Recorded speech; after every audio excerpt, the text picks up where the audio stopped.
Ladies and gentlemen, if I could have your attention.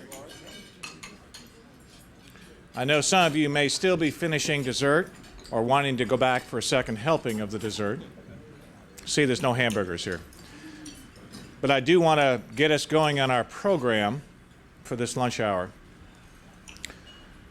Our speaker today is Prince Zeid, His Royal Highness Prince Zeid.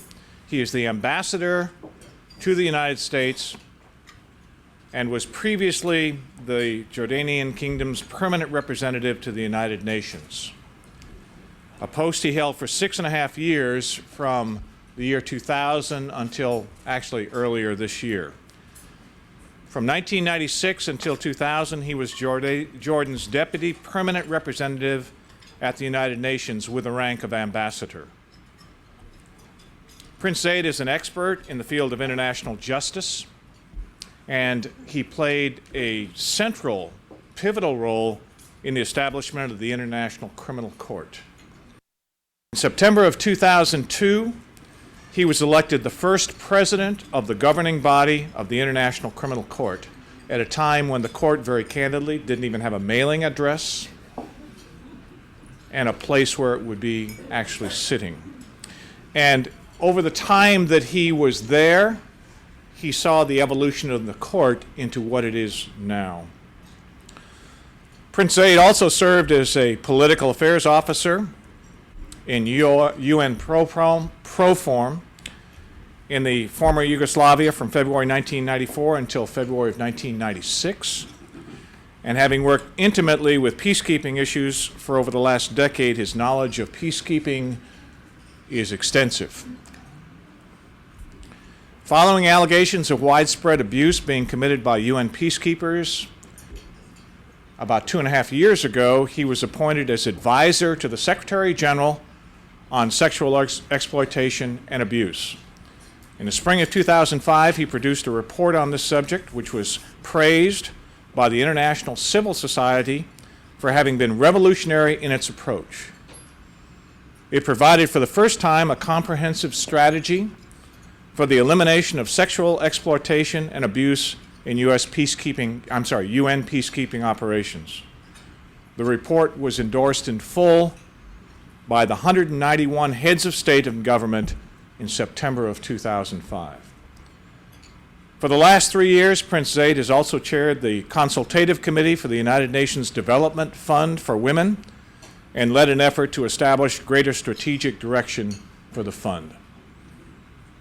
He holds a BA from the Johns Hopkins University and a PhD from Cambridge Christ College.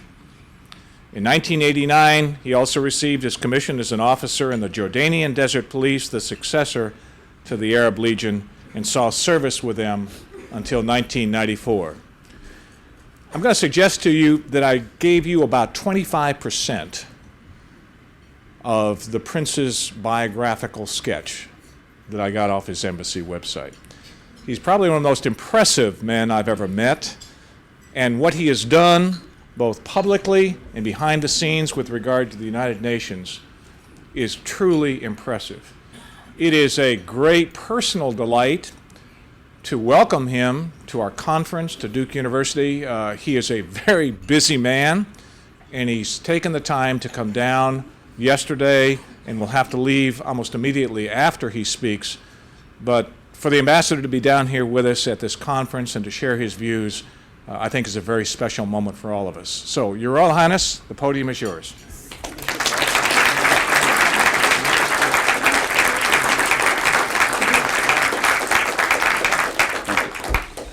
Scott, thank you very much for that warm introduction.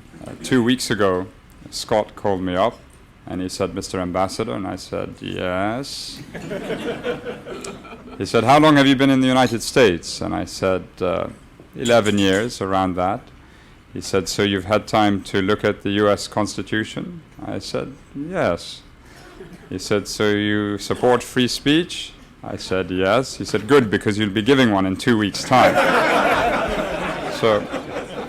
So I'm delighted to be here. I will join my predecessors in saying that I do speak from a personal point of view, and I hope my government in due course will agree with me. But I will confine my remarks to the way I see things.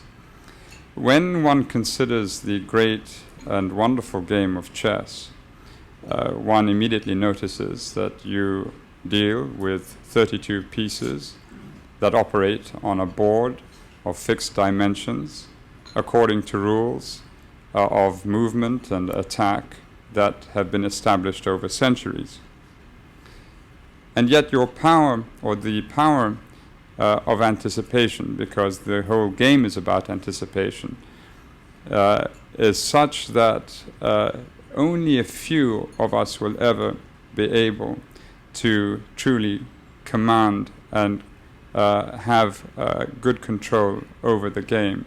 And when one considers the software used by the programmers who set up the different games with Garry Kasparov, it was a very, very powerful software. And the reason I raise this is because this is only chess.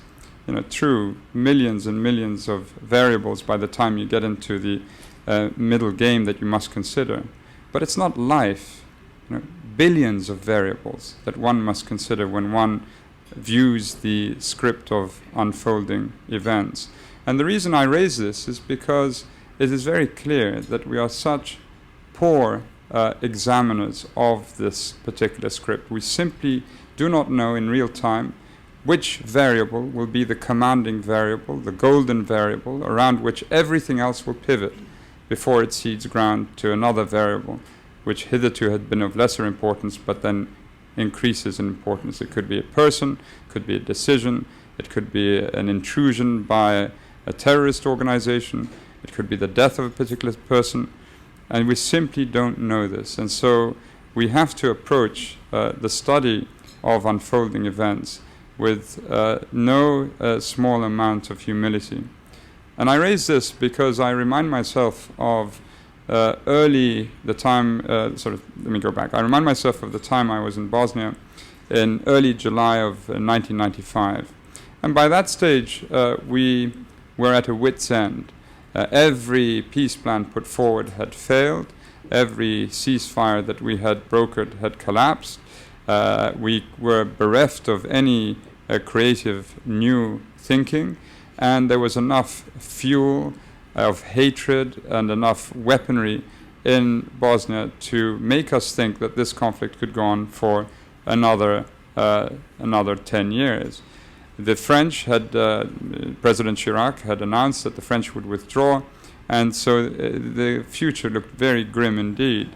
Little did we know at the time that the Bosnian Serbs were planning to attack Srebrenica within days.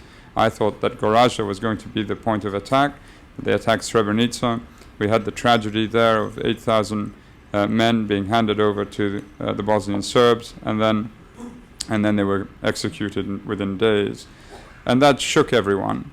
And then we had a reorientation of priorities, particularly in Europe. And with the right people in place, the right strategy, 6 months later, the fighting ended. And I raise this because in Washington, as has been remarked earlier, there is a healthy sort of dose of cynicism that is being taken by everyone regarding Iraq. And the trajectories are worrisome. You know, when you look at the public health system in the country, it's very, very depressing. It's practically pre-1927 in its state.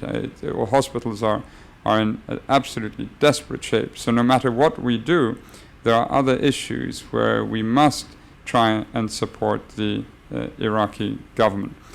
A few weeks ago, in fact on my second day when I was in Washington, I was hauled off to Congress, where 4 Arab ambassadors were asked to speak to a large group of distinguished lawmakers. And we all practically said the same thing. We were all fearful of a panic-driven disengagement from Iraq. We were not in favor of partitioning of the country. We had seen this in Bosnia, and we were fearful of that. And we emphasized that the chessboard was a large board, and the Middle East peace process had to be dealt with as well as the other crises. And if I can go over these points in greater detail.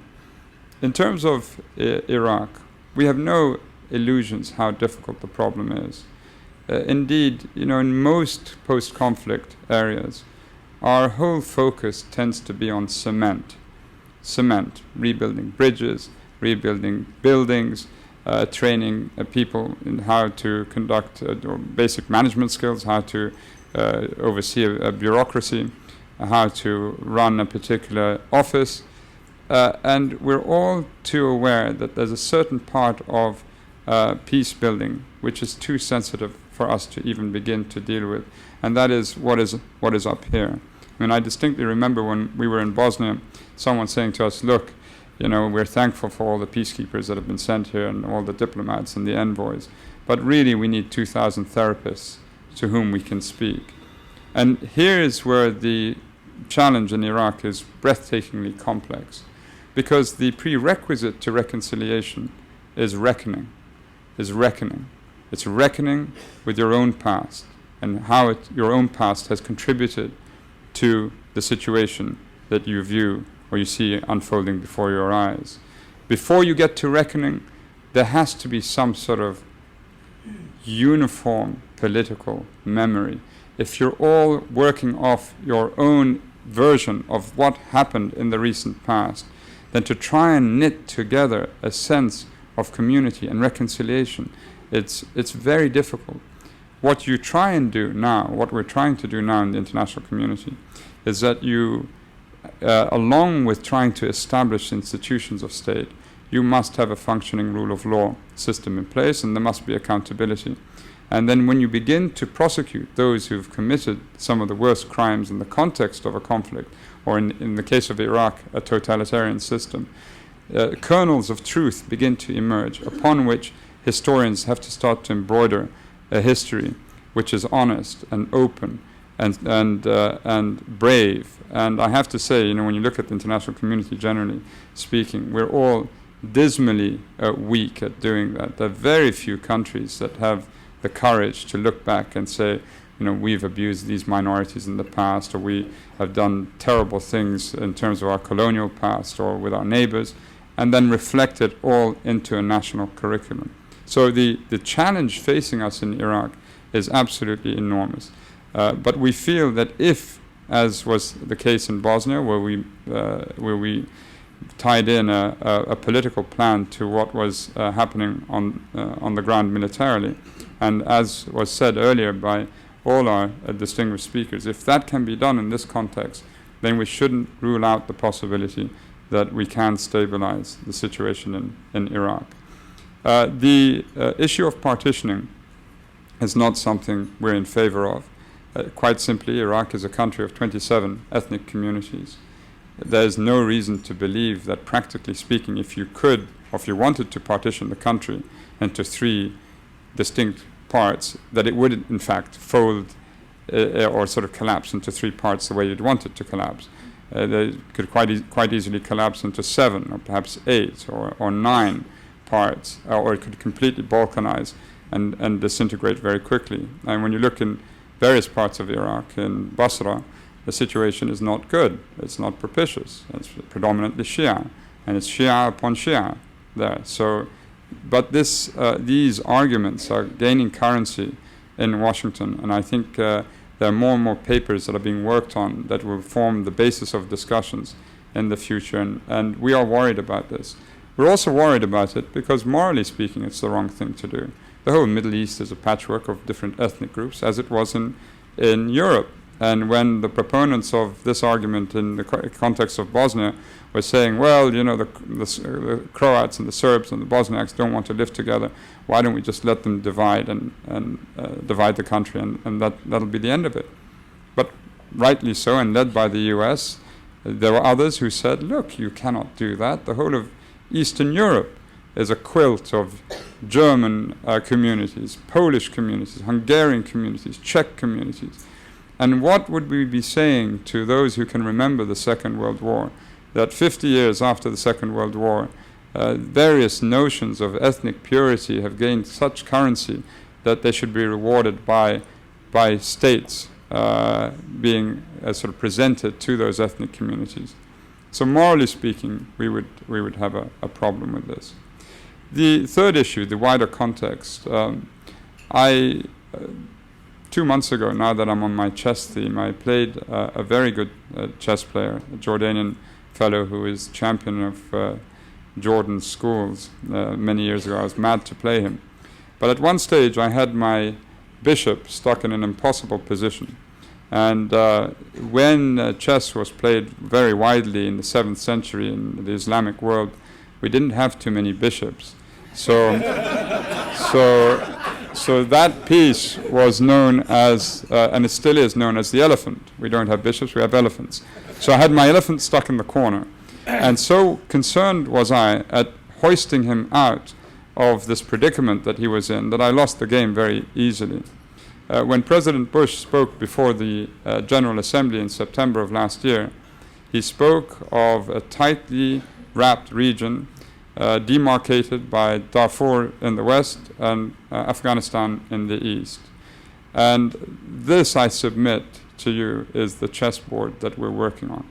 If you focus all your attention exclusively on one part of the problem without addressing the toxic issues that affect our region, then it won't be very helpful. And I think this point was made very clearly to us this morning.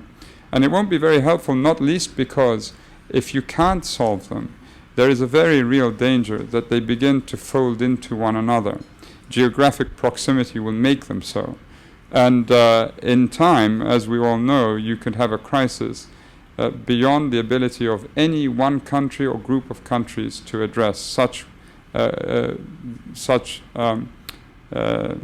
would be so acute, such that it would be impossible to do so.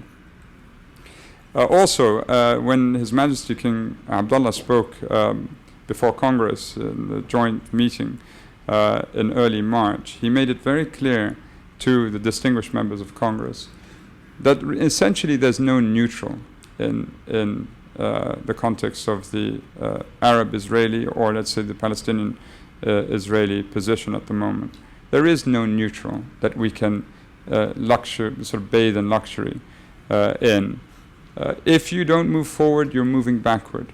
And I think the Israelis very well appreciate, as do the surrounding Arab states, that the next exchange, God forbid if it were to happen, between Hezbollah and the Israelis, would see an exchange of missilery of an order of magnitude greater than we saw in the past.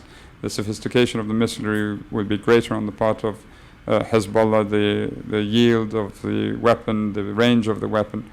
And so I think the Israelis, as well as the Palestinians and the rest of us, realize that really, if we're not moving forward, we're ceding ground to those who will oppose any notion of there being peace in the Arab world. And we now see a very distinct moment where this can happen. What has to be recalled, when the Arab heads of state adopted the Arab Peace Initiative, or readopted it a few weeks ago, that a very substantial thing was achieved there. Because what is the Arab Peace Initiative? Essentially, it's very straightforward. Total peace for total withdrawal. The Israelis withdraw to 67, and the Israelis will have peace with all 22 Arab states, and a comprehensive peace with mutual security guarantees, with no further claims, with an agreed to settlement to the refugee problem. The only outstanding problem, which would be, I think, not impossible to resolve but difficult, would be Jerusalem. But that would come at a later stage. And the significance here is that Hamas did not repudiate this position. They went along with the consensus position. Hamas has always wanted to give the impression of ambivalence, where Israel stood, and didn't want to come clear, has never wanted to really come clear on the position, well, if the Israelis withdraw to the 67 or the 49 armistice lines, what would your position be vis-a-vis Israel? And they've sort of wanted to be vague on this. Well, now they have been co-opted into a group position, and that is, I think, something very good. And it would be difficult for them to break ranks because all 21 other Arab states still maintain this position. And so we here now see a possibility for movement. The Arab foreign ministers of 10 countries will meet in a few days in Cairo, and they will chart out a mechanism by which we will sell this initiative in public relations terms to the wider international community, the Israelis and the Americans in particular. And so we are hopeful that this would lend itself to openings and opportunities that can be exploited for the sake of peace. And so I would be happy to discuss this at length with you once we get to the question and answer period, because I think it's interesting, it would be more interesting for you to lead me to those parts or questions that you find interesting. Going to the point, the subject of our discussion today, we, as I said, if we're not able to diffuse these tensions in our region, the only beneficiaries would be those extremists around us. And essentially, when we look at the extremists, the ones that concern us most are the takfiris. When you look at the broader labels used in terms of describing who the extremists are, they really don't tell you very much when you say jihadist, when you try and sort of blend in Hamas with the takfiri groups. Because Hamas is an offshoot of the Muslim Brotherhood. Hamas is not takfiri. And it's the takfiri groups that concern us most. And what we've done, what His Majesty King Abdullah has done, is that in late 2004, we invited over 200 religious scholars from 50 different countries, Islamic countries. Practically the whole OIC was invited. And His Majesty proposed or presented them with 3 questions before they arrived. Who is a Muslim? Question number 2, under what conditions or who has the authority to issue a fatwa? And question number 3, is it permissible to declare someone apostate? Is takfir permissible? And all of the central figures in Islam, or the predominant majority, answered these questions in the form of fatwas. The response to the first question was very clear. Anyone who has, how would you call it in English? It's expressed the shahadatain, basically, or has articulated the shahadatain, and adheres to one of the 8 schools of jurisprudence in Islam, one of the 8 madhahib in Islam, is to be considered Muslim. To question number 2, it was very clear that in Islam there is a methodology under which a fatwa, or to which a fatwa has to accord. It's almost like common Article 3 of the Geneva Conventions.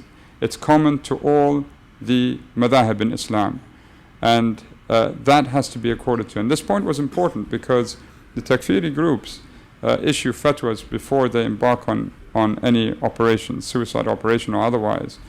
And one wonders to what extent the fatwas accord with the methodology laid down in the madhahib of Islam. Then we have the third question: to what extent is takfir permissible? And across the board, of course, takfir was declared to be impermissible. And this again is important because any attempt by the takfiri groups to represent their actions as somehow being justified by a religious order can be examined. It can be examined. And if you are able to show people in actual fact that what these people are doing is nothing less than criminal, the killing of civilians, the killing of innocent people, no matter what the context is, then I think this would help stabilize the region. What was so significant about this particular conference when it met is that we had very strong representation from both the Sunni madhahib and the Shia madhahib. We had the grand Ayatollahs from Najaf and from Iran participate, and it was a very concerted attempt to bring everyone together. What we did subsequent to that we had what evolved out of that was something we call the Amman message. And we knew if we took it to the West too quickly, we would be in terrible trouble. So what we did is we went to the fuqaha, the scholars, the learned scholars in Mecca, and they adopted this as part of the run-up to the OIC summit in December of 2005, and then the heads of state of the Organization of Islamic Conference also adopted this position. Where we go from now, or where we go from here, is we are working on establishing a model traditional Islamic curriculum which countries can begin to use, and so to re-establish the position of traditional Islam and ensure that this is how we have to, or this is the religion, this is our religion that we have to protect and we have to promote. And so we have been making great strides. We have been working along with His Majesty the King of Saudi Arabia, with other rulers in the Gulf states and in the Islamic world, and we see it moving along very nicely. And we purposefully have kept it quiet, again, because we do not want necessarily the West to buy into this. We want the West to understand what it is we're doing, but not to buy into it, lest others will accuse us of having been manipulated by Western forces. What we do need, though, is understanding by the West. We certainly don't need any crises like we had over the cartoon issue, and there was a similar crisis a few months ago over another issue which greatly embarrassed, I think, many of the Islamic Arab states, European country.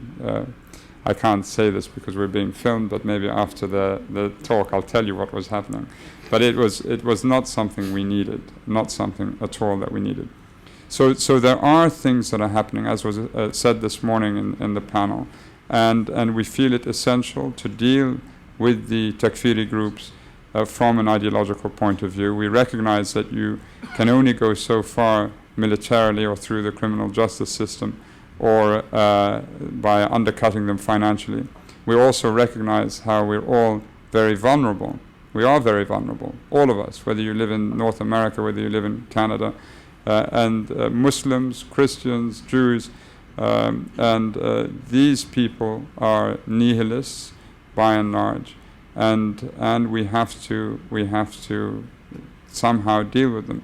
But most of all, we need to establish the centrality of traditional Islam and make people realize what that is, and how for centuries, from the 8th century to the early 19th century or 20th century, it was a stable, tolerant, open religion, but fixed in its principles, and that has to be understood. So I will stop here, and we hopefully can then engage in some discussion. I should add, perhaps, as a parting shot, that whenever I used to hear people in Congress express doubts to what it is I was saying, I would be forced to recall the words of Samuel Johnson, who said, nothing would ever be achieved if all possible objections must first be overcome. We have to forge ahead, notwithstanding whatever challenges and objections may lie ahead of us. Thank you very much for welcoming me.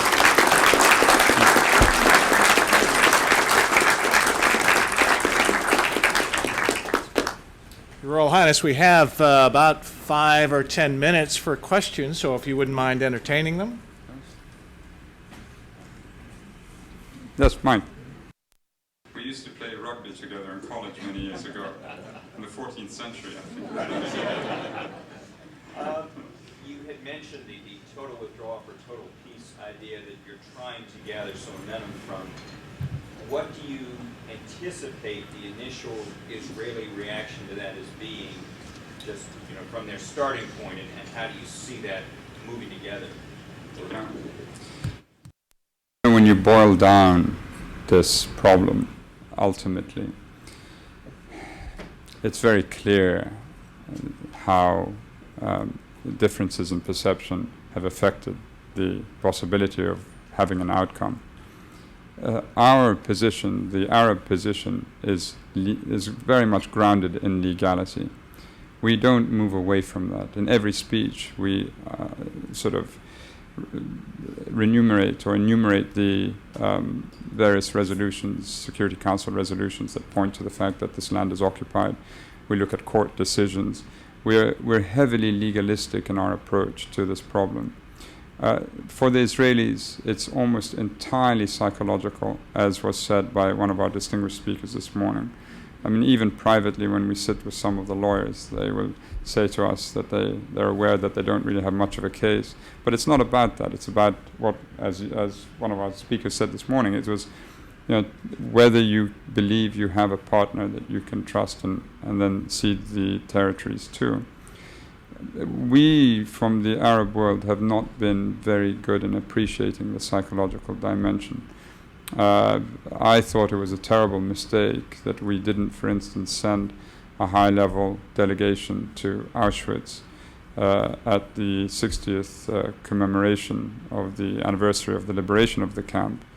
In discussions internally between ourselves, many of my colleagues said, well, this was a terrible tragedy for Europe, but it was these were crimes committed by Europeans upon Europeans and really nothing to do with us. But I felt, notwithstanding their point, this was a colossal tragedy for humanity. And we are human beings, we're members of the human family, and we needed to understand the dimensions and the complexities of that particular genocide. And what was so startling, though, is that I have to say is that there were many countries from Europe that were not prepared to say anything when we had discussion of this in the General Assembly in the UN. So it's not just the Arab states, but many European countries who themselves were quite complicit in the commission of the Holocaust were reluctant to say something. But to go back to your point, I think we have to continuously work on this notion that there is no defensible status quo. Either we strive for peace or we are going to be consumed by conflict, but a conflict, I think, far more dangerous than we can possibly imagine. And so we must seize this opportunity, and we're fully supportive of the administration's push for now a resumption of the peace process. And we're also hopeful. I mean, we can't disclose everything that's happening, but we're hopeful that at this juncture we'll be able to overcome this and then be able to deal with the other issues of our region. So that's the way I see it.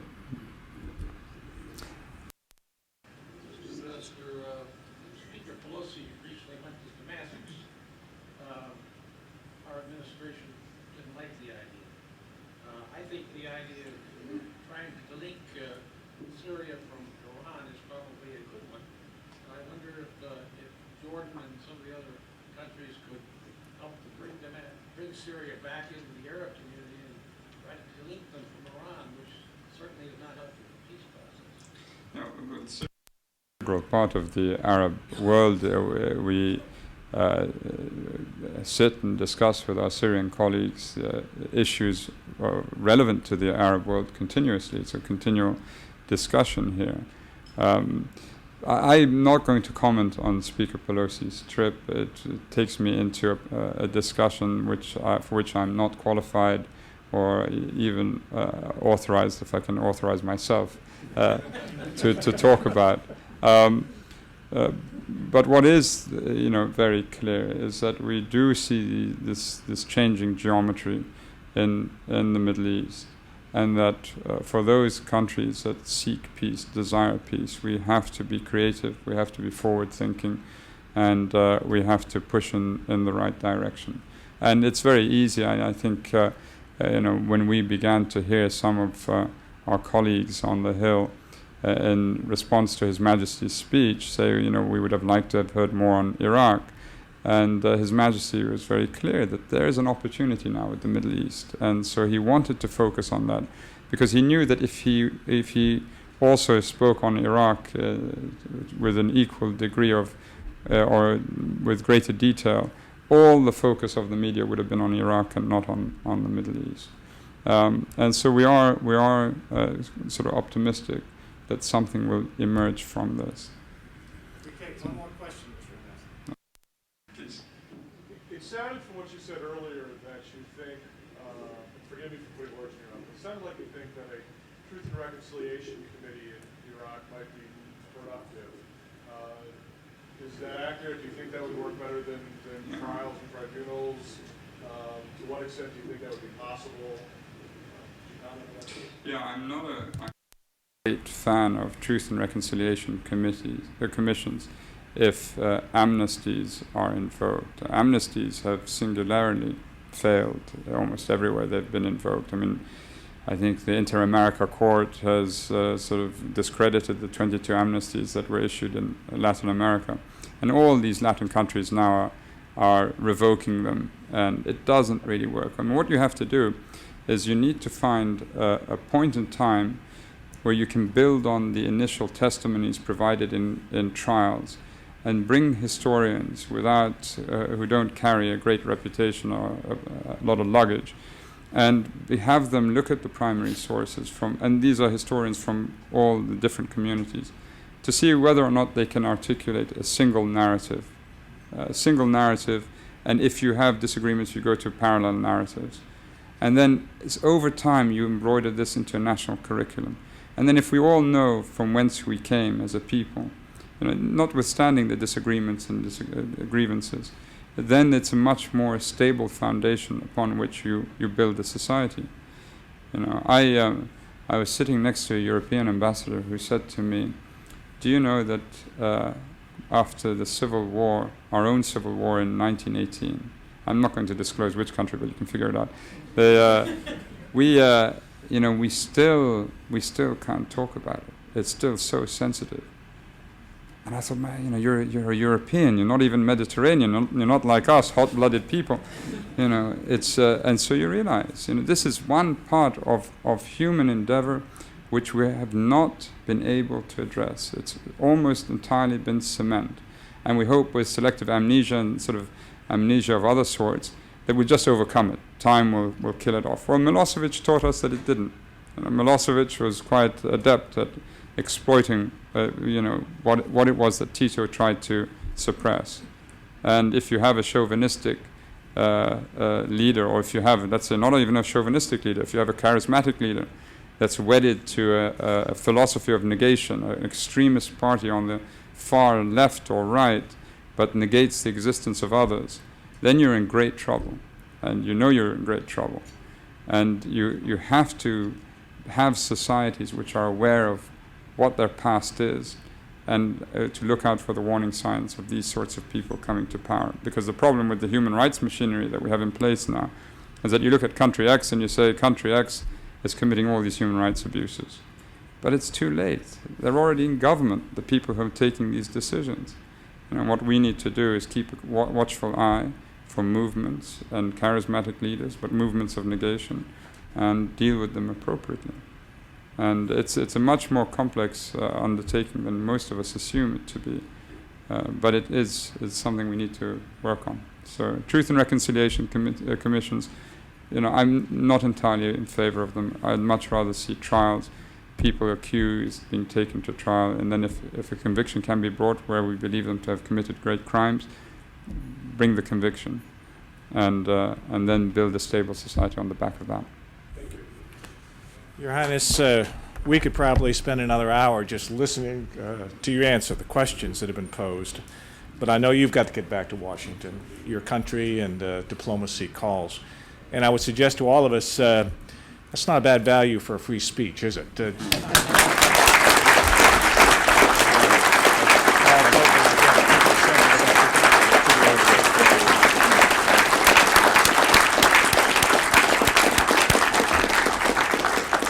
We will be reconvening back in Janine Auditorium for the third panel of the conference, the last of this day. Professor Neil Kinkoff from Georgia State will be chairing that, so if we can meet back there, Neil, we'll let you take over in 10 or 15 minutes, if you could.